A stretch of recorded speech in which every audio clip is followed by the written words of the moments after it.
Welcome back to Security Breach Lore, everybody. This is the game that just keeps on giving or taking, depending on how much your brain goes crazy trying to figure this stuff out. But it also strongly seems to connect to Help Wanted 2 and obviously Ruin. And so I kind of want to put some pieces together really quick. It's just a couple pieces of evidence that I found that seem to strongly suggest that Cassie's dad is indeed who we play as in Help Wanted 2, but more importantly, that he's also the one who's been tinkering around with the arcade and the little hole in the wall area in the daycare. He is the one who was in that room. I'm not saying he's the only one who's been in that room. In my opinion, factually, this is a place he was literally in. Whether it was before he died or after is a whole nother debate, but he was in this room and I'm here to prove it today. So I've got a couple things that we're going to go over first. Let's just take a look around the room really quick. We see a lot of different things in here, and then there's obviously the hole in the wall where there's even more things. But let's first point out the Roxy plush. It's not super significant, but it could tie back to how he knows that Cassie loves Roxy, and so maybe he's keeping it there to give to her at some point. Can easily be argued there's plush all over the place in this game, and whether or not they're lore significant is up for debate. I don't really know if it matters because there's so many plush, and I just don't want to get too deep into plush lore because there's strategically placed plush all over Security Breach, and you could literally have like 20 plus stories just about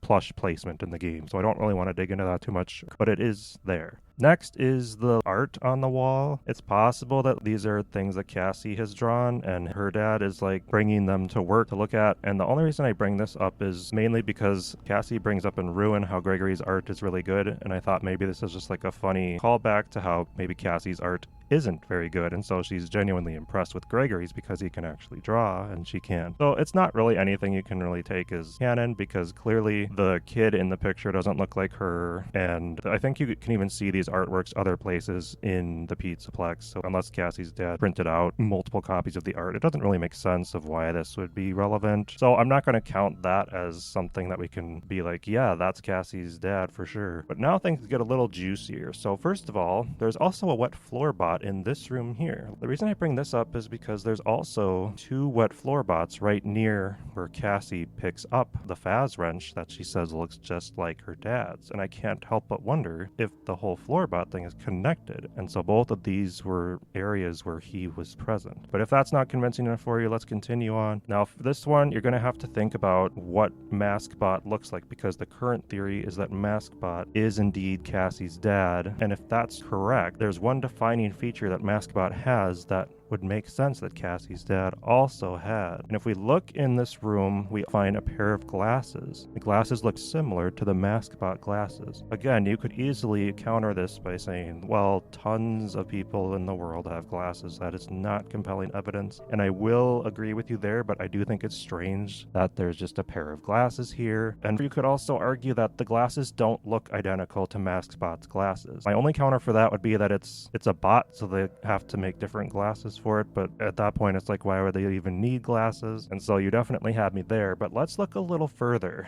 So we have two compelling pieces here, and the first is outside of the area. The door is very strategically hidden by this Foxy Pirate poster, and that wouldn't be that important to just be like, okay, whoever is here is trying to like block off the door area so people don't see it. But the more important thing is that we see this very same poster in Help Wanted 2 behind the Princess Quest for arcade, and I do think that's intentional. Now you could counter this with your own argument, but I've got one more piece here that is what really sealed the deal for me on this. So one of the games we actually play in Help Wanted 2 seems to connect to this next item that I'm going to show you. There's a bunch of boxes, and in one of the boxes in this little room we see the most compelling piece of evidence right here. This book, this is not just an ordinary book, this is a first aid book, and we play a first aid game in Help Wanted 2. And not just do we play a first aid game, we play a first aid game with Helpy. And on the cover of this book, who do we see but Helpy himself? To me, this is a direct connection to show us who was in this room, to connect us to Help Wanted 2, to see that Cassie's dad is who we are playing as in Help Wanted 2, and that connects directly back to this, and also connects to why he's playing the arcade games, because we find that arcade note in this room room in one of the duffel bags. And to me, these are direct connections. So that's my crazy little connections here. Let me know what you think. If you don't agree, please let me know. I'm more than happy to hear any other theory out because there's so much going on in this game and it's really hard to pinpoint things. And I want us to be able to pinpoint as many of these things as we can and just start like solving some of these mysteries because there's so many questions that don't have answers. And I really want some of those answers. And I think if we as a community can pool our resources together, we can make this story make sense. And that's honestly all I've got. So thank you for listening. Have a good one.